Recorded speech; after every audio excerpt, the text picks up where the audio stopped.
सकाळी उठल्यावर शरीर काही संकेत देत असतं. हे संकेत नेहमी किडनी खराब झाली आहे असं दाखवत नाहीत, पण काही लक्षणं वारंवार दिसत असतील तर किडनीकडे लक्ष देणं खूप गरजेचं असतं. ही लक्षणे काही आठवडे जर टिकत असतील तर तपासणी करणं योग्य आहे.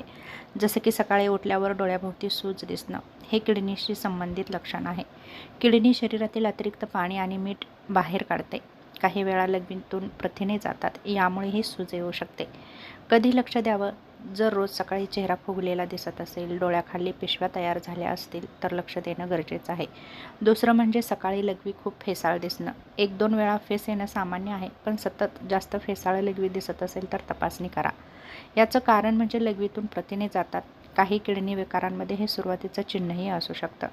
साबणासारखा फेस असेल, वारंवार जर असं होत असेल तर नक्कीच डॉक्टरांकडे जाणं गरजेचं आहे. उठल्याबरोबर हात, पाय किंवा घोट्यांना सूज येते. शरीरामध्ये द्रव साचल्यामुळे ही सूज येते. दुसरं महत्त्वाचं म्हणजे सकाळी उठल्यावर अंगठी घट्ट वाटते, चप्पल घट्ट वाटतात, मोज्यांची खुणा तशाच राहतात. सकाळी तोंड कोरडं पडतं किंवा खूप तहान लागते. दुसरं महत्त्वाचं म्हणजे वारंवार लघवी लागते, थकवा जाणवतो, शरीरामध्ये अशक्तपणा जाणवतो.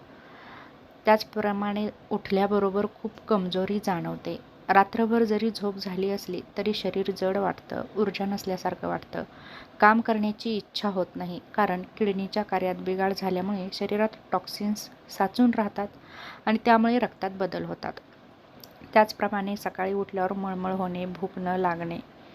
त्याचप्रमाणे सकाळी उठल्यावर लघवीच्या सवयी बदलणं, सकाळी वारंवार BP जास्त राहणं, डोकेदुखी, चक्कर अशी जर लक्षणे असतील तर तपासणी करणं खूप गरजेचं आहे. त्याचप्रमाणे उठल्यावर पाठीच्या दोन्ही बाजूंना वेदना होणं, त्याचप्रमाणे त्याबरोबर ताप येणं, लघवीला त्रास होणं, मळमळ होणं, त्याचप्रमाणे त्वचा कोरडी पडणं किंवा त्वचेला खाज येणं. काही लोकांमध्ये दीर्घकाळ किडनीच्या कार्यातील बदलामुळे असं होऊ शकतं.